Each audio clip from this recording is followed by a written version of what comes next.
and hope you had a great 2 weeks. Good to be back. I had my yearly event fundraiser that I do every year, the week of either this week or last week, and it happened to have been last week through Memorial Day this year.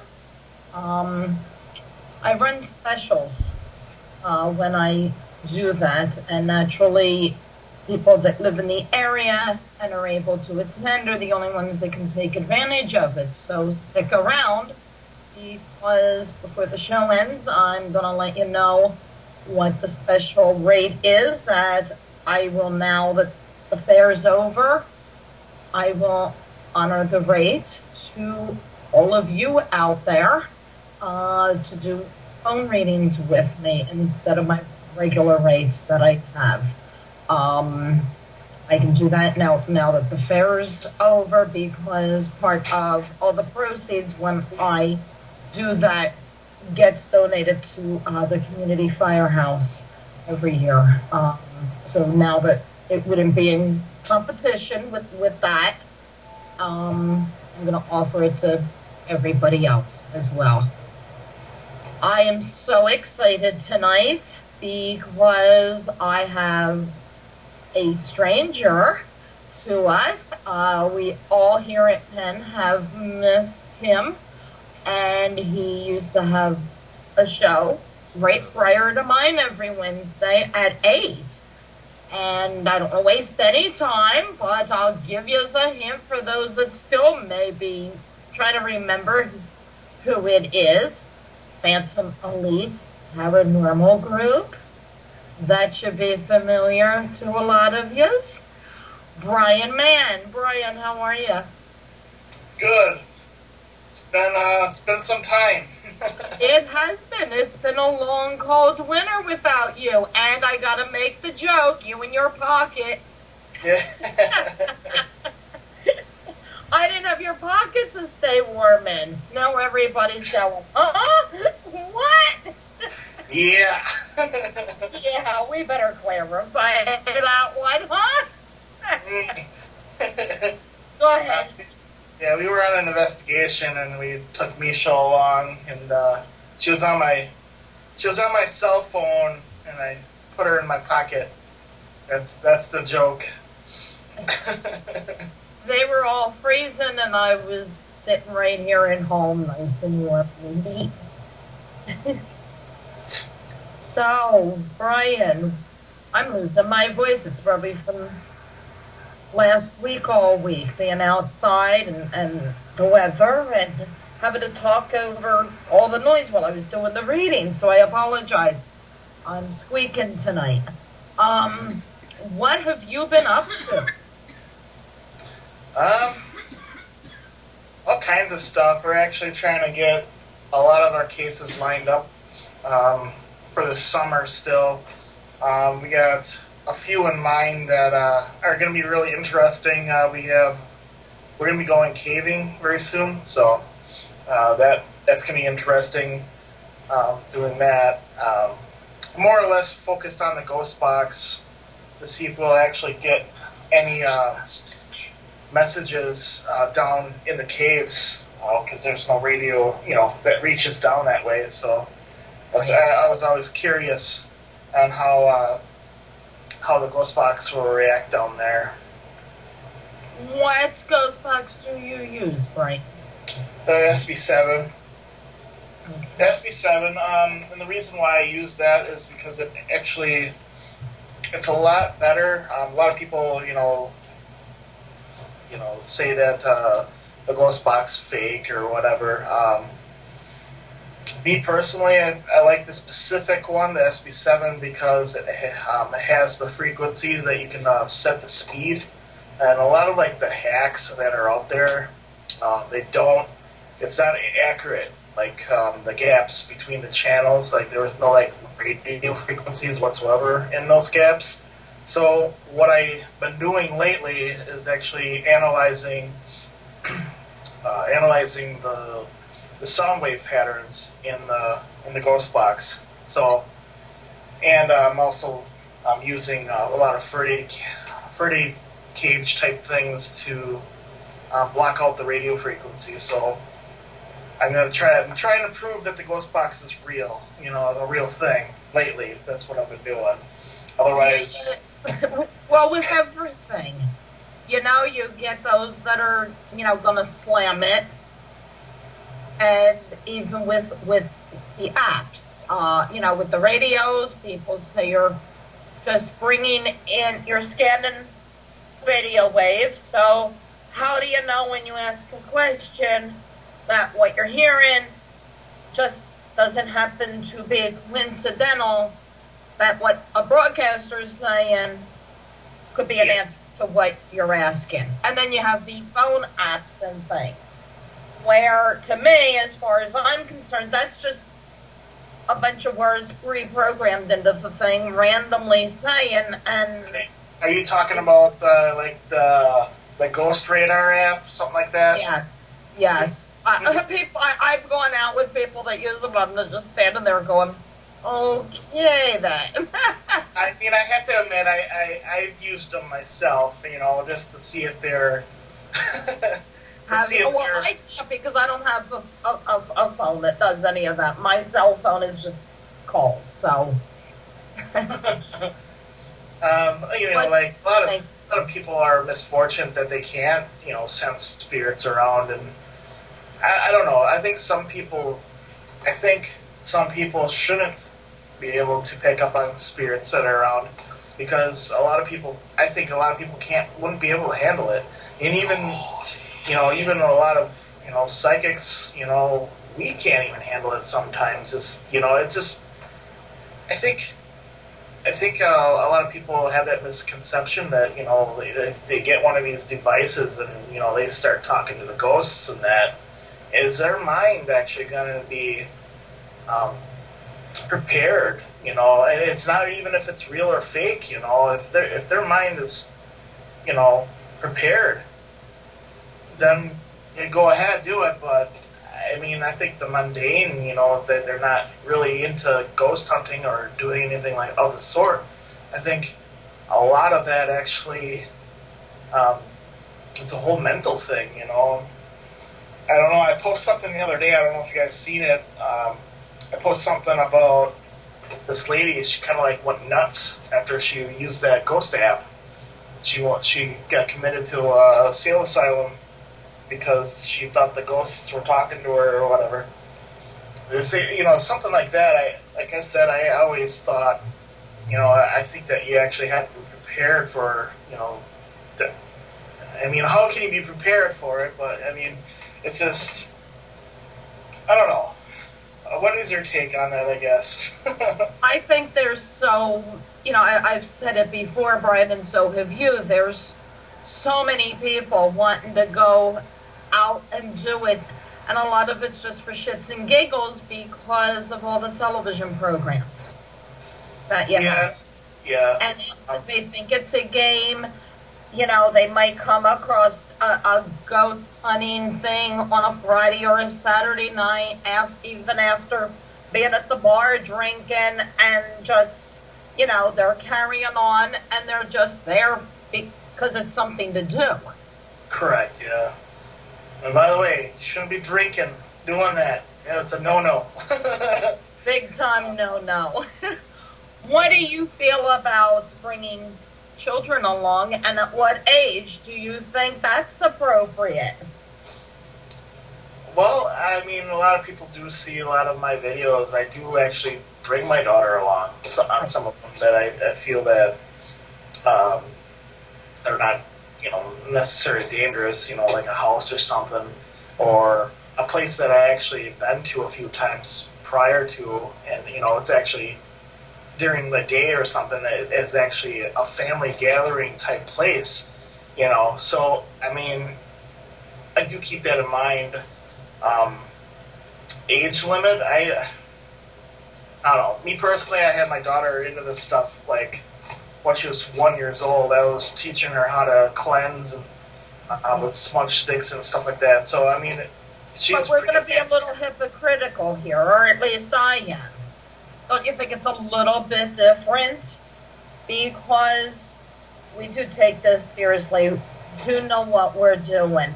We're not just coming in off the street looking for something to do, or, a family night out and, know nothing about it.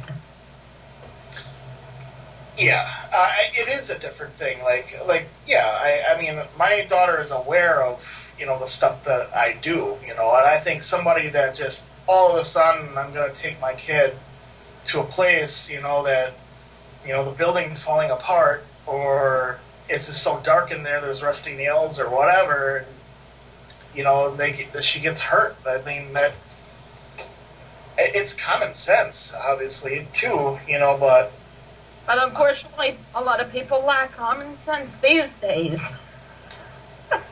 I would have to say, if I seen like an amateurish paranormal group start bringing their kids along, and they really haven't been doing it for maybe 6 months to a year, I would say don't do it, because they really don't have the feel, how it really is out there. I don't bring my daughter to every single one, obviously. I do some dangerous type places like roads and that, and it's just it really does come into play that you really need to do your research of the place first, and make sure that if you, I mean, I understand it's hard to find a babysitter these days, and I always have something planned for my daughter, so I mean. Right. She's pretty sensitive like myself, but for others, there's always that attachment to something too. I'm always aware of that too, and I mean that's why I taught my daughter how to defend herself, psychically against things. Right. It's I would say no, if you haven't been in this stuff pretty much all your life and haven't, shown your kids how to do stuff, I think no, that they shouldn't go at all. Yeah. And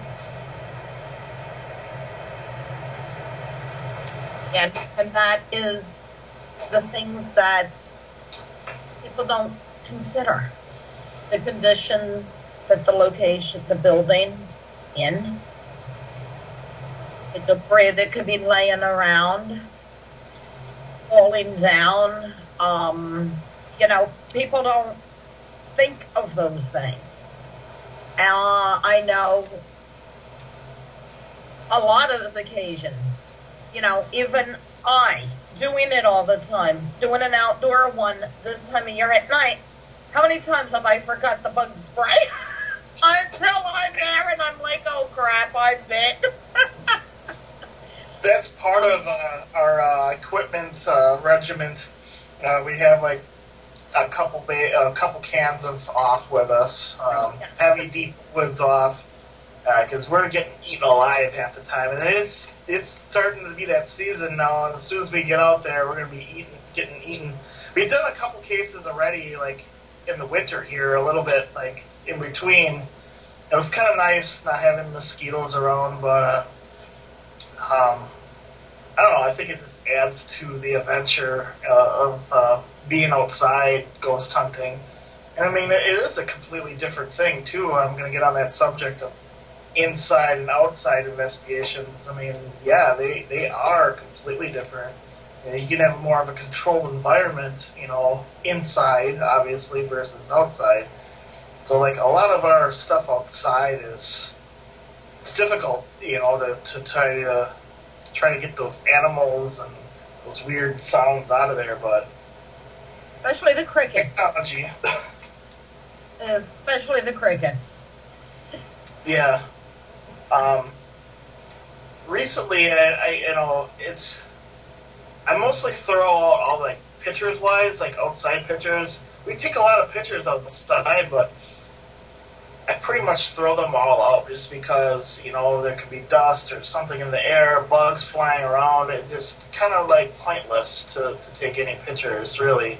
We just take it just to verify that, some areas that we've, covered outside. So, I mean,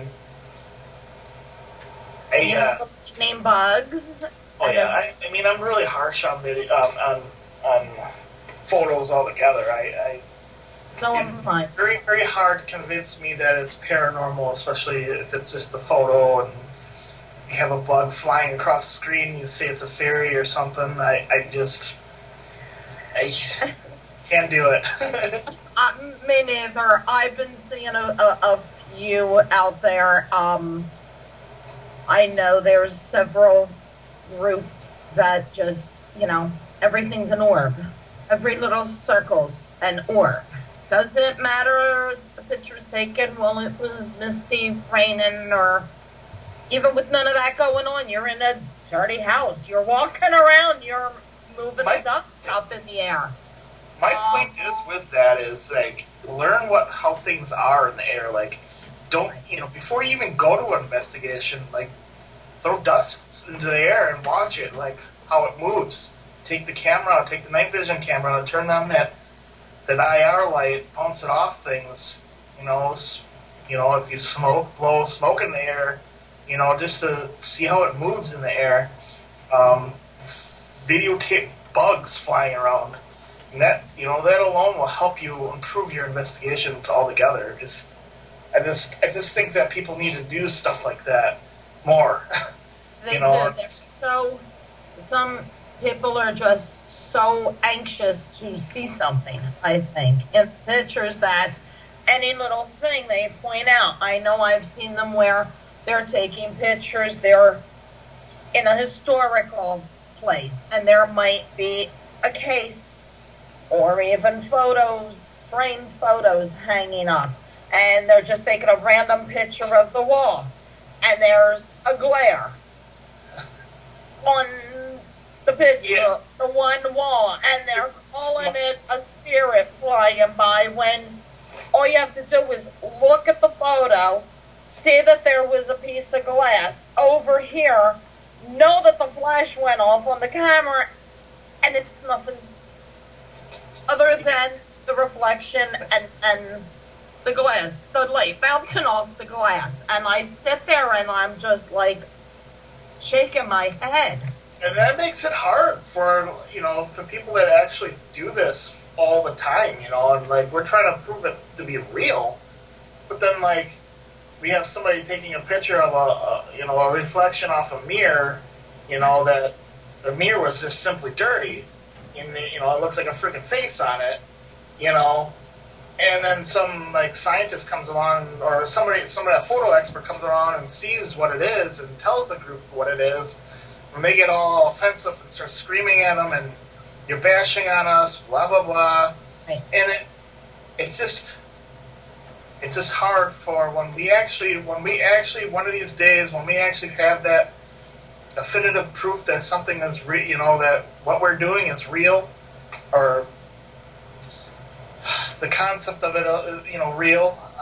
When we actually have it, it's going to be almost impossible to say that it is paranormal. Well, I want to hold that thought. I want to get back to that because there is something floating around. I don't know if you saw it on the internet, but I want to touch on also the, with the giving us, the bad reputation and things like that because of everybody just saying everything in the picture is paranormal. I'm actually in a couple weeks going to be doing a show with a guest that is from my area, who I've seen at investigations a few times. And he had started his own group.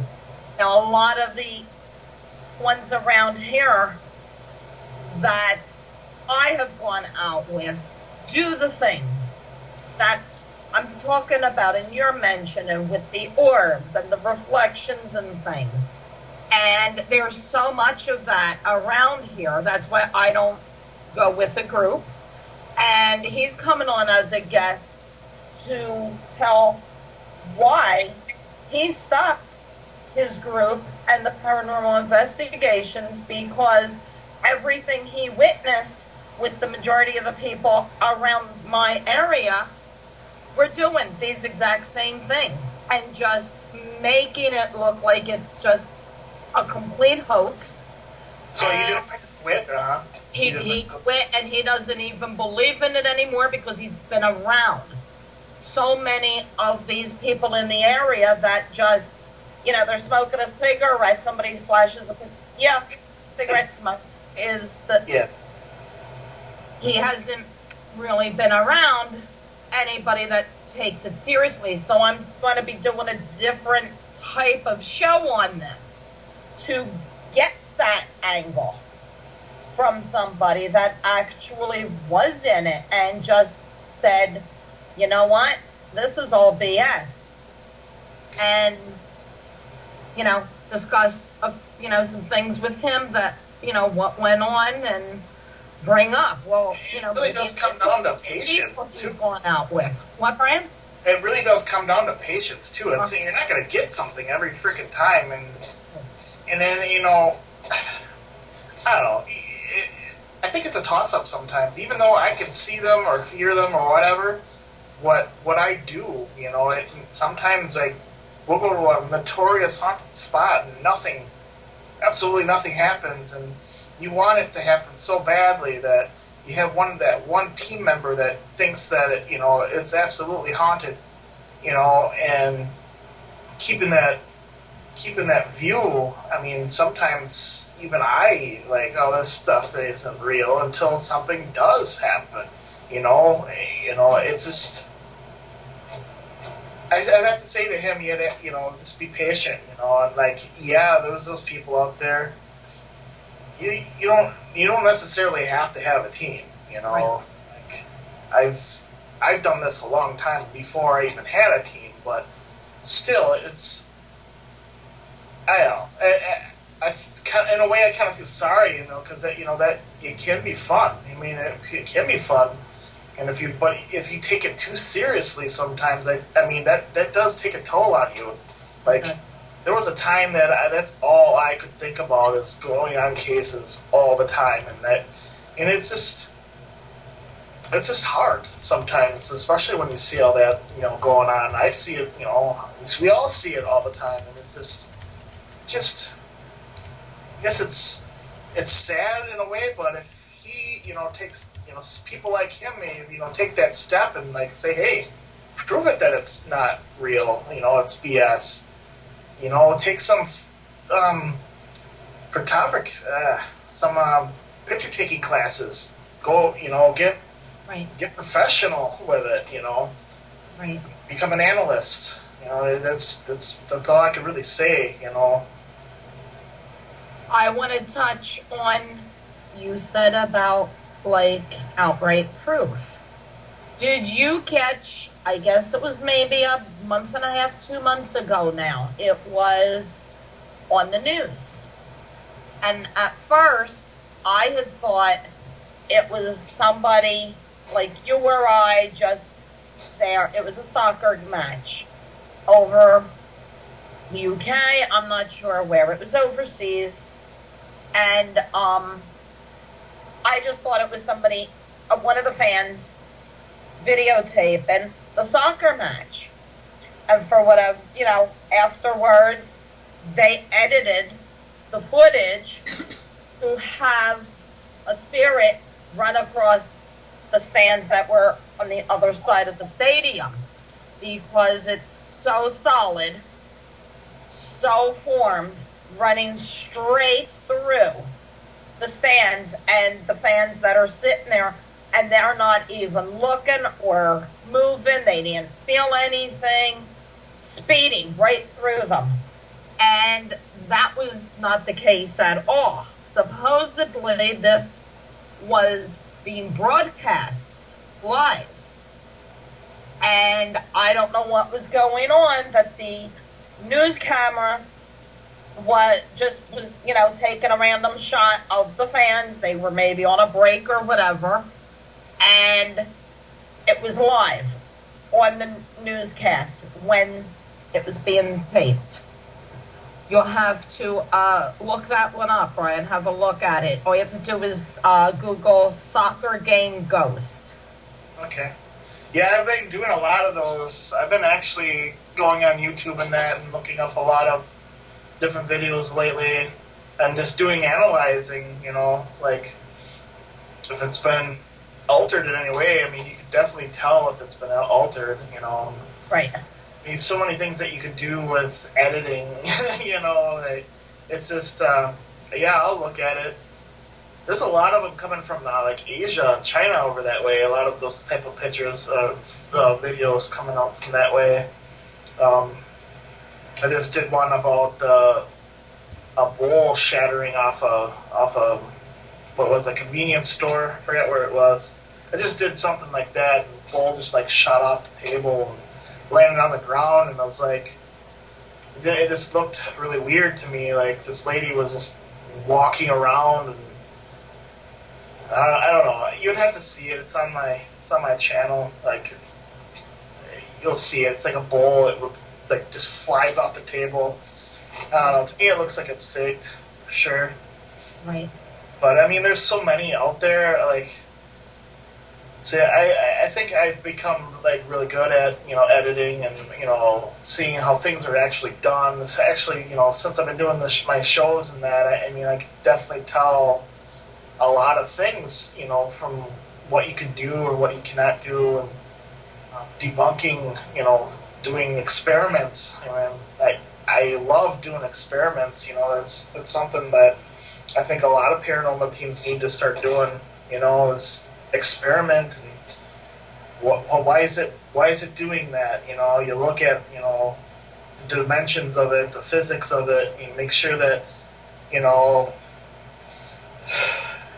you're trying to do everything in your power to make sure that what you are viewing,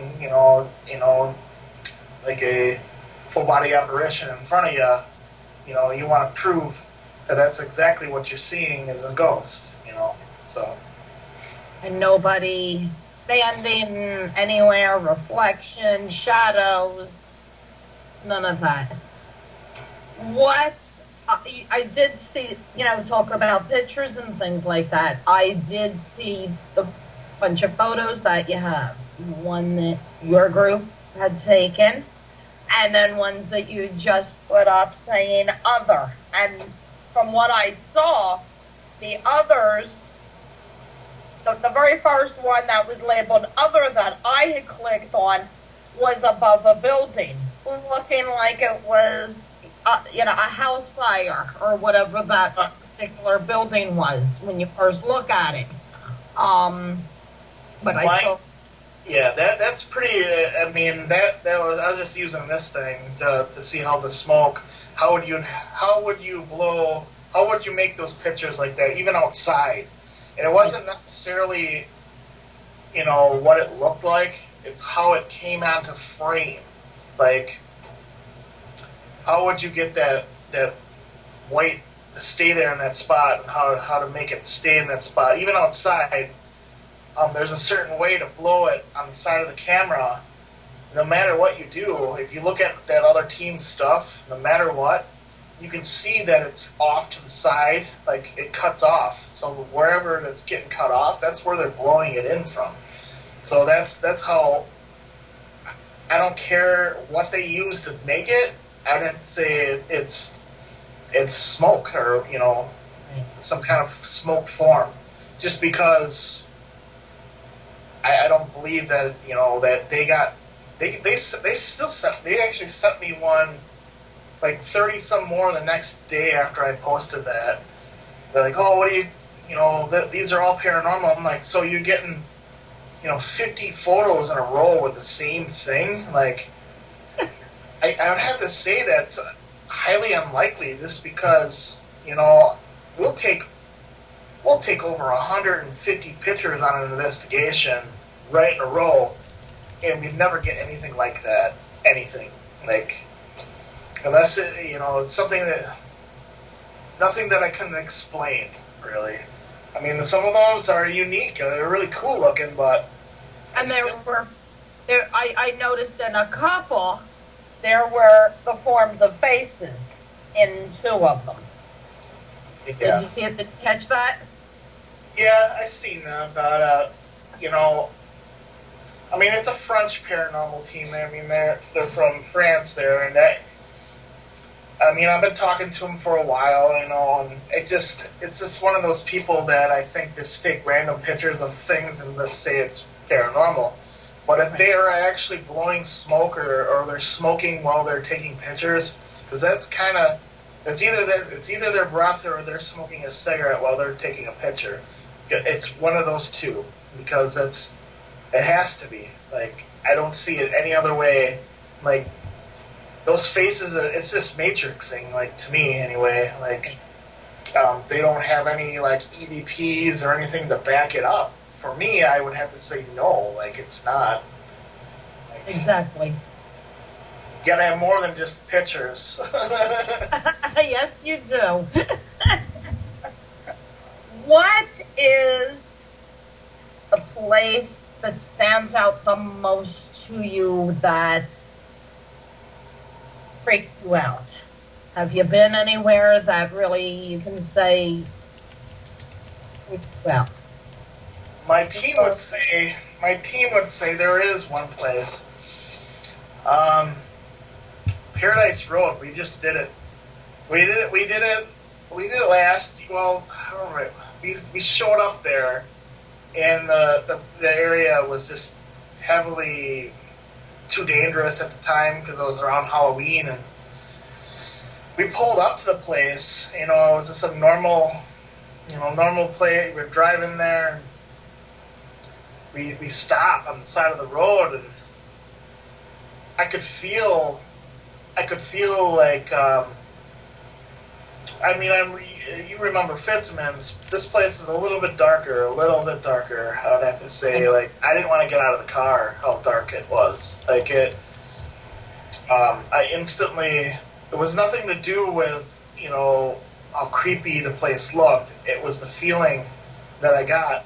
Like, I don't know if you believe in it or not, but there's a specific kind of demon that. I wouldn't even consider them demons, but they like to cause mischief. What's they're called? I'll have to look it up. Forgot their name. Anyway, they just cause so much damage. They also even try to kill you. I don't. No one's ever got them on camera, obviously, but in my mind, I could see them. These little dark creatures that are just running around out there. They don't talk. They don't really do anything. And the thing is, I didn't know the whole report of the place until I came back to upload the stuff, because we came back a second time and we actually have a video of that place. We just did it, but there was actually a lot of real deaths on the road, like accidental deaths, people dying left and right on the road, and it was just Really? I didn't really know all this until I just read that it was haunted. There was something about witches or whatever, so we just went out there.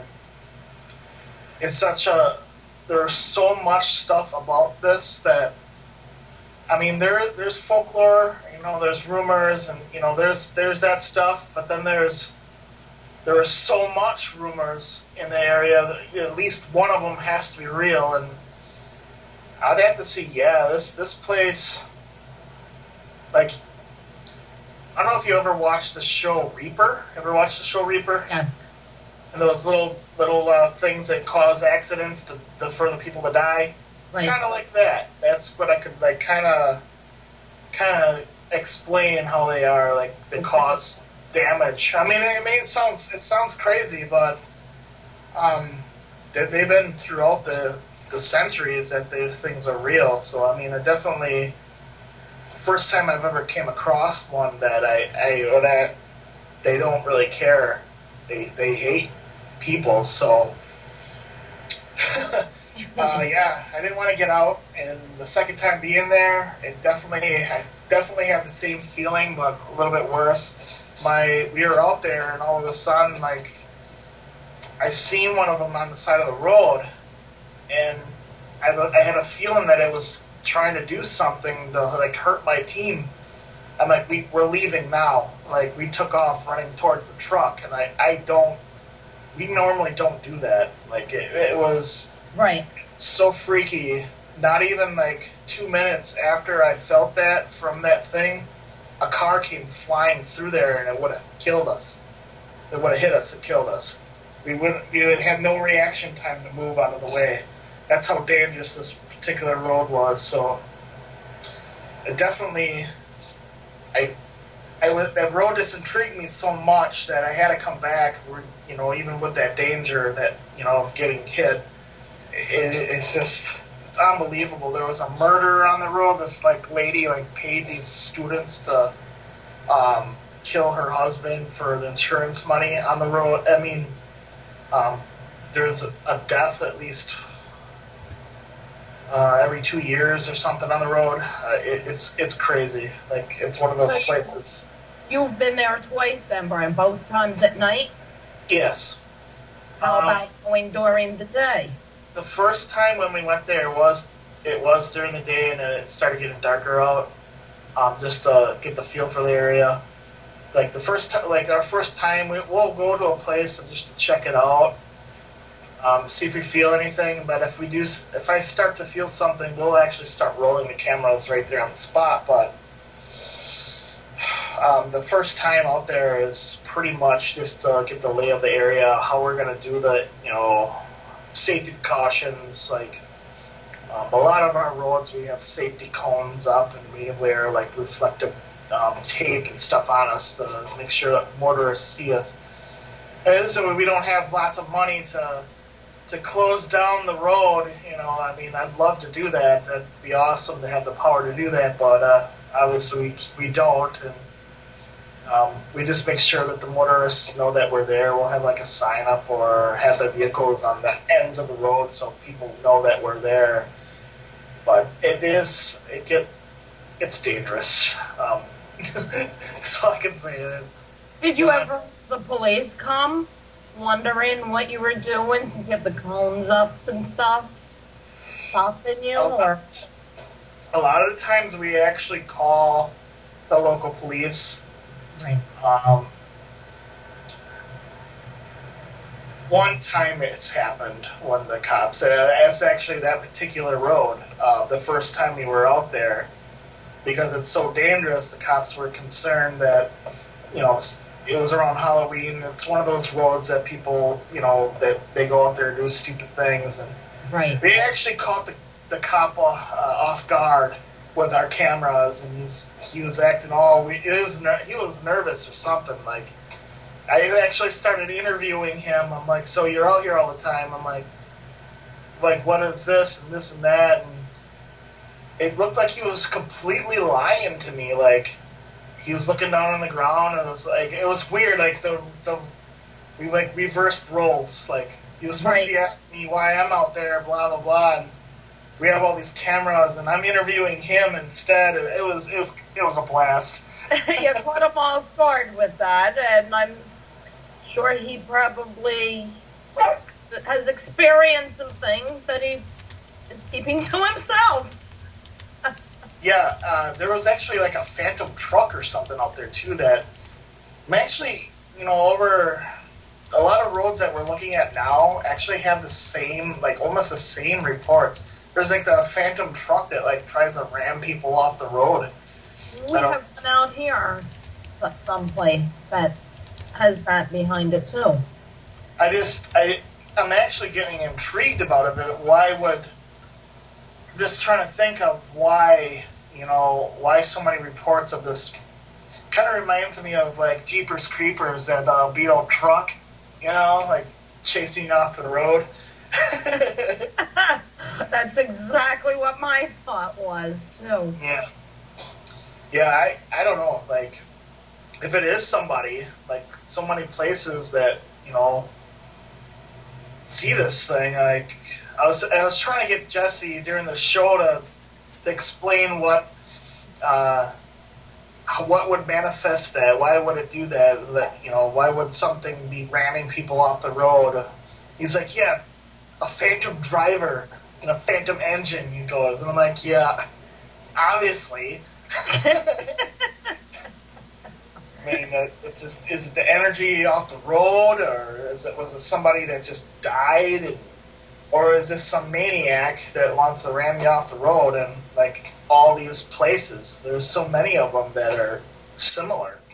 So there is, and you have to wonder sometimes too. Is it just different places just thought, oh, that sounds like a good story to tell, so let's add it to the thing. I mean, it's cool looking up the legends and stuff. I'm like, like Ridgeway. Like when we went to Ridgeway, like the whole town has a ghost story to it. Like a phantom headless horseman comes into the town, and like somebody goes missing every 40 years. And I'm like, I never heard of such a thing. So I mean, like, is it true? Like, we had to go and look. Obviously, when we get there, but you find out like half of the legend, it was somebody that just made up a story, but there's other things that are true about it that comes along with the legend that makes it into that legend, I think. Yes, we have. I did one a couple years ago. Visited a cemetery. I had to call the police station to let them know. Had to arrange it with church as well because the cemetery was on their grounds, and went through all of that, and the police just said there's a couple very nosy neighbors right there.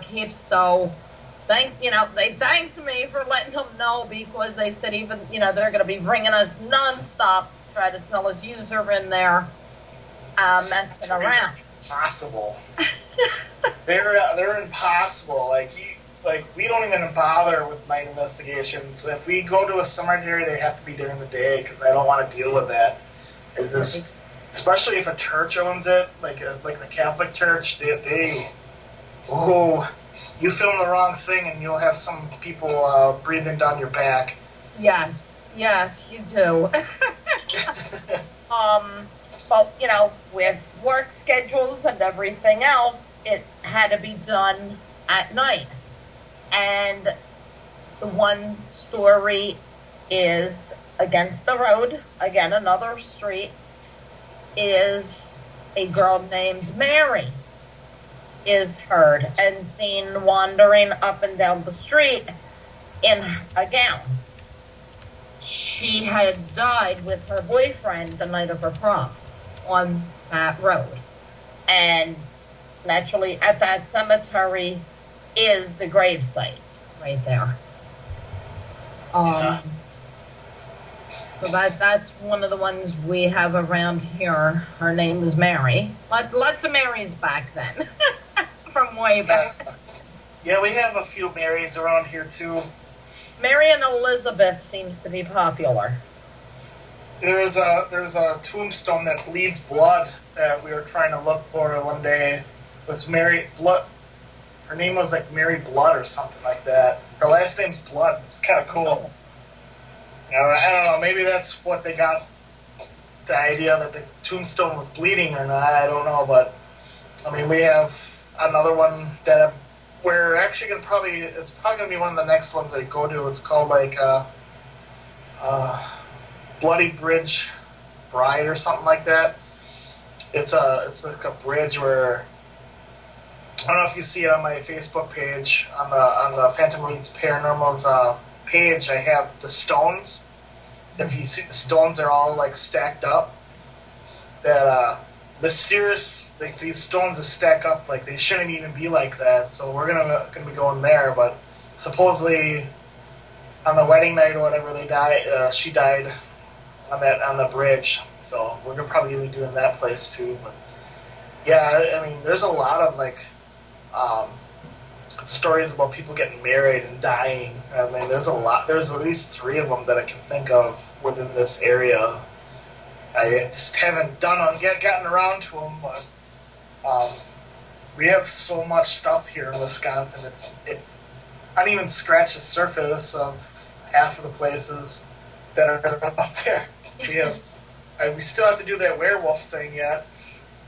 You haven't done that yet. Okay. No, it's just how we do it, go about doing that. It's just, we have a thermal imager in that, but it's still, how do you go about hunting something like that or getting something that on camera out without dying yourself, like.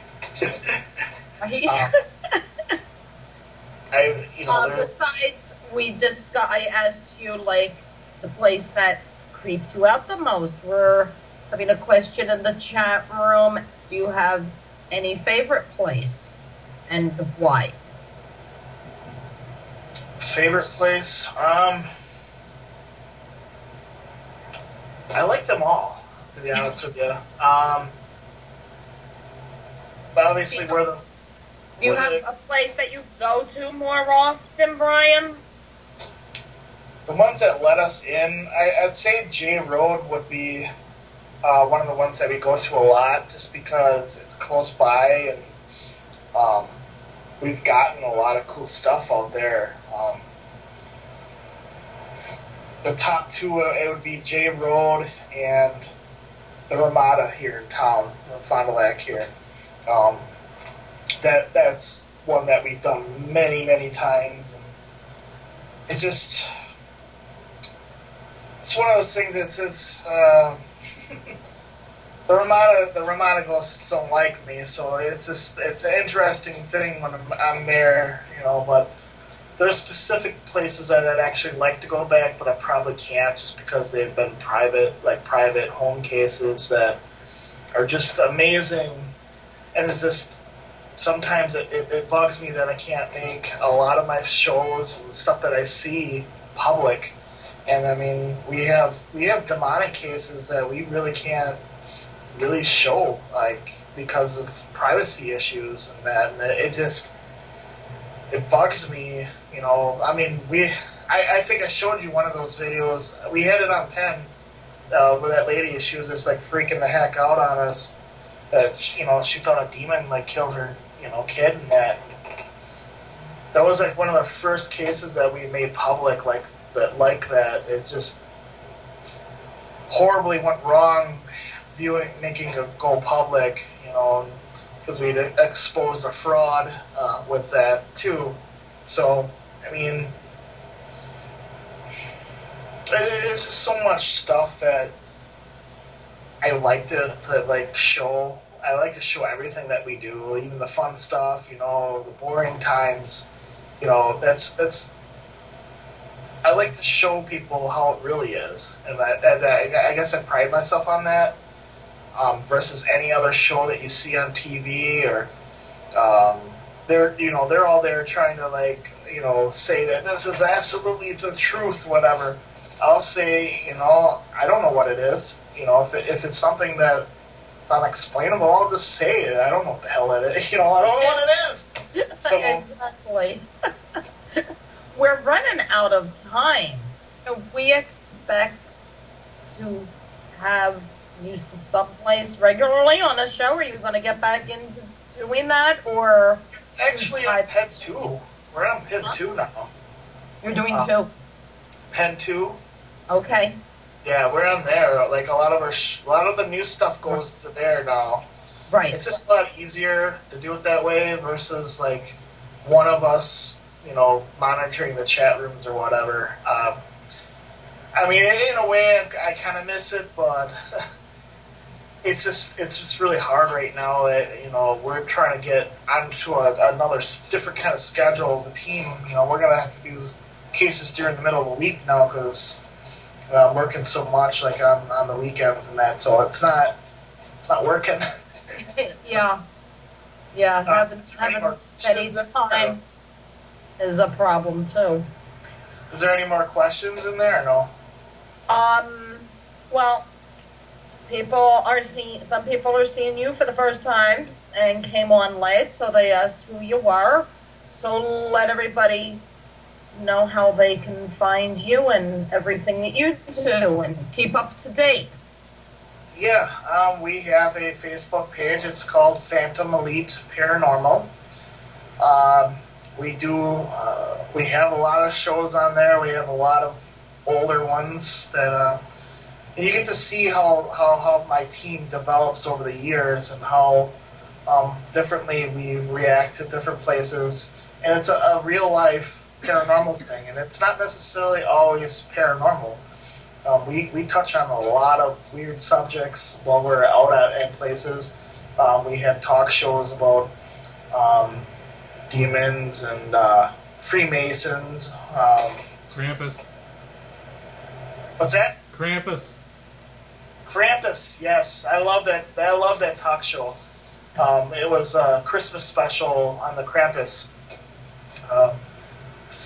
For the Krampus actually comes out punishes little kids on Christmas.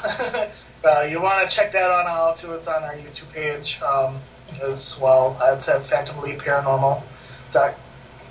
And we have so much stuff on there that we just try to have a good time. It's not necessarily, I mean, I guess, I try to be serious, but we do goof around, it's one of those things. We try to be as most professional as we can, but, there is those times that, we have those emotional times.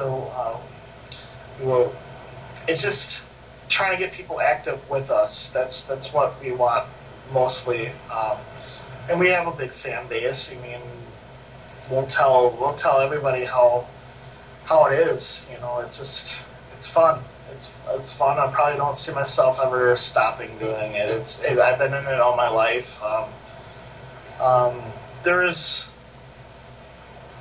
I do wear my vampire teeth, and I'm wearing my leather stuff on investigations. I just that's who I am. I'm very. You gotta have fun with it. Oh yeah, and it's maybe one day I'll explain the teeth and that or whatever, but maybe down the road. Have you back on? What's that? Have you back on? Yeah, that would be fun. Maybe Jess can join us and some of the others next time going on. Yeah, I tried to get like Jesse and Nicole and them. Nicole's been working like new hours, and it's just been a mess lately, and we're just trying to get back on track. We have a few new shows that just came out. So yeah, Facebook. We're on Facebook, Twitter, Google Plus. Obviously on YouTube. We're just trying to get more subscribers on there lately too. So we're just trying to boost our viewer base. We're going to be working with a lot of new people this year. Mary Sutherland from Burlington. She knows like all the people from like Ancient Aliens and all those like cool TV programs. So we're going to be working with a lot of star paranormal people, pretty much. I'm kind of excited about it. We're trying to book a case with what's her name? She's the author of the Beast of Bray Road here in Wisconsin. She's anything about werewolves. She's the person that you'll see. She's a pretty well known. So I want to arrange a meeting with her. I got to see her a little bit when we went to Burlington, the Burlington sci-fi conference there. It's just, I love what I do. That's all I can really say. So I mean, we're going to be caving, like I said.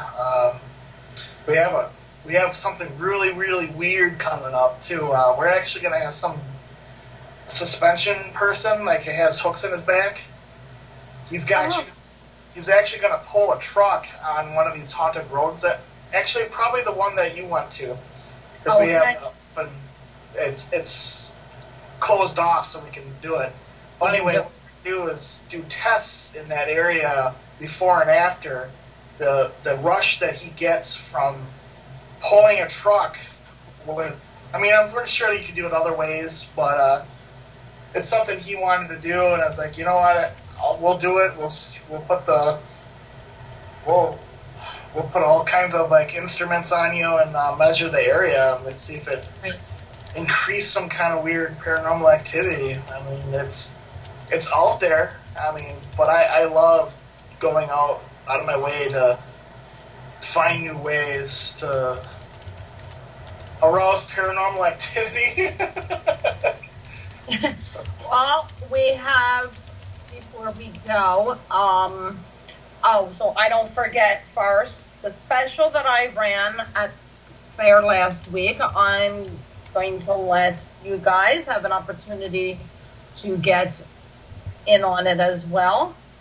You can have an hour phone reading for the price of a half an hour. So just go to the website, terrorbymesha.com, purchase a half hour, let me know that you heard the special offer here on It's in the Cards, and the half hour will get turned into an hour reading, with an hour reading for $50. And just real quick, because we got to wrap it up here, they're saying in the chat room, asking if there's any particular star that you would hope to work with. And they wonder, you know, with what they see on the television paranormal shows, is there any of them that are real in Hollywood? To be, I do like Ghost Adventures, even though I do start screaming at the TV set, you know. I can't really watch them, really. I really don't watch them. But Ghost Adventures is the one that would be kind of close to what I do. Like, what, I mean, I don't try to compare them to me or anything, but I wish they would debunk a little bit more than what they do, but you got to keep in mind that it is an entertainment thing as well. And I mean, I kind of have that myself, but it's not an important thing for me. My importance is actually showing you how it really is out there. But you got to remember, though, that those TV ones are based on viewers. You know, like it. That's how they get their money. You know, if they don't have any ratings, they're going to be out the door. So I would have to say Ghost Adventures. I don't know about working with Zach, though. I think he's all right guy. I like him, but I don't know. Like I'm kind of like I like to be the boss. So you know, maybe Ryan Buell from Paranormal State. Yeah, I heard he's coming back, but that's what I'd like to work with if I ever had a chance. Okay. And they can see your shows on Pen 2 as well. Yeah. Pen 2 will list it. We have to go. The hour went quick. Eric's going to strangle me if we don't get off of here. I know, right? I'm looking at the time. Clicking. Well, I'd love to have you back, and Nicole and Jesse, if they're able to, and we can work it out, have you all on. Thanks so much, Brian, for updating. It's fun. Have a good night, everybody. Have a fantastic week. Good night.